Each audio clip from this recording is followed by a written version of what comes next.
Things always come better in twos, said no one ever. I guess that's why, back in 2001, someone thought it would be a great idea to stick two people in an F1 car and attempt to race. What could possibly go wrong? This was back in a time where Visa Cash App RB had a team name people actually liked.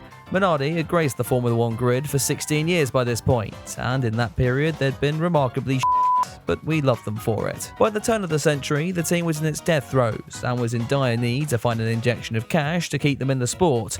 Team owner Paul Stoddart thus had to come up with a plan. He took one look at his 1998 F1 Challenger and thought, what if we could have someone pegging the driver from behind? With that, the Minardi F1 X2 was born. A two-seater experience for people who had a lot of money but weren't actually good enough to drive in Formula 1.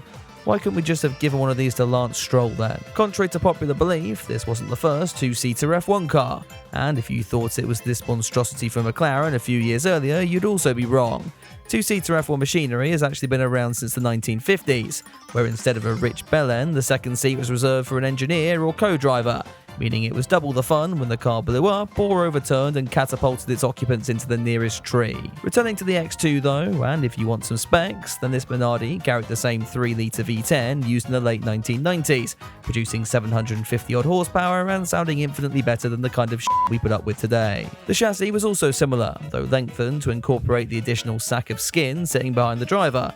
I should probably point out here that this was simply a passenger seat and they would have no power over the controls. This isn't some Top Gear challenge at the end of the day. All of that though, as I'm sure you can imagine, added considerable weight and vastly altered the car's handling characteristics, meaning it would be an incredibly stupid idea to say, build 5 of these and try to race them. You can guess where this is going, can't you? The Thunder in the Park two-seater Grand Prix took place on the 21st of August, 2001. Where that name came from, I can only imagine being one of Paul Stoddart's fever dreams, the actual field consisting of 5 X2s, being driven by a few names you may well recognise. Stoddart was driving one, because of course he was, and in the passenger seat was American singer-songwriter Kellis, whoever the f*** that is. 3 further entries would be piloted by Minardi's drivers at the time, future world champion Fernando Alonso, Tarso Marquez, and the man who replaced him for the final 3 rounds of the 2001 season, Alex Yoong, so I bet that won't get awkward whatsoever. Their passengers would be journalists Louise Goodman and Des Kelly, and another musician I've never heard of in Shane Lynch. The final entry might be a little bit more surprising, as in the driver's seat was 1992 world champion Nigel Mansell, who showed up because of reasons. His passenger would be a man called Jonathan Frost, who paid upwards of £30,000 for the experience, which is about £62,000 in today's money. The venue was the world-famous Donington Circuit in the United Kingdom, and the day began with a series of show runs where Minardi attempted to take as many people around in the two-seaters as possible, and make as much money as possible. The main event would come in the afternoon though, as the 5 X2s prepared to attempt a 12-lap race, which for once doesn't belong to FOM. So copyright strike me now, you gangly cunt. I guess the only problem is, very little information or footage of this exists, so bear with me as I do my best here. The cars would get off to a rolling start with Marquez leading from Alonso, whilst Alex Yoong did his best Alex Yoong impression and almost rear-ended his boss in the red car. Exactly why Stoddart's car was a different colour to everyone else's, I wasn't quite able to work out. Perhaps it's painted that way as a warning to the actual racing drivers around him. Anyway, Marquez, as I said, was in the lead, though not for long, as Stoddart managed to get from 4th to 1st somehow, only to be passed again by Mansell. Position changes were rife then, and it looked as if anyone could come away with the victory.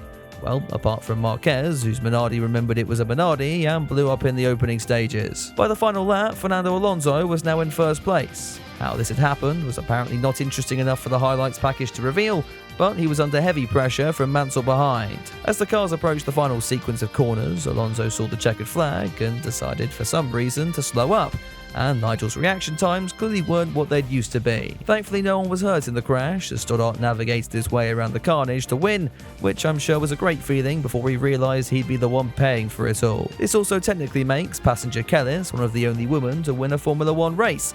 Yeah, I'm not buying that one either. Eventually, it was decided that the finishing order would be taken from the previous lap, though Stoddart was still given the win for some reason, and Yoong ended up off the podium because the Malaysians, I guess. The passenger in Alonso's car, and at the time F1's pit lane reporter Louise Goodman, was lucky to walk away from her encounter with Nigel Mansell's rear end, though I wouldn't be so lucky when it came to the podium and she decided to headbutt the champagne. hurt me, that picture on the podium. Bit of a surprise. He normally finds the right end of the champagne bottle, isn't he, Louise? But you were there, Tony. Yeah, you wouldn't get away with that in the post 9/11 era, would you? Unsurprisingly, this would be the only two-seater F1 race to date. That said, apparently Stoddart wanted to make this a support series to Formula 1 at one point. The Minardi X2s continued to give fans a close to F1 experience, even after the team was bought out by Red Bull at the end of 2005. You can actually experience a two-seater F1 car for yourself thanks to the guys over at Winfield these days.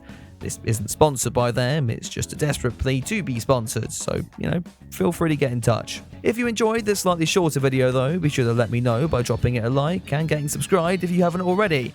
Huge thank you to the patrons as well, who got this video early, and if that's of interest to you, then you can head over to the links in the description down below. I'll be back very soon with another video, but until then, have a good one.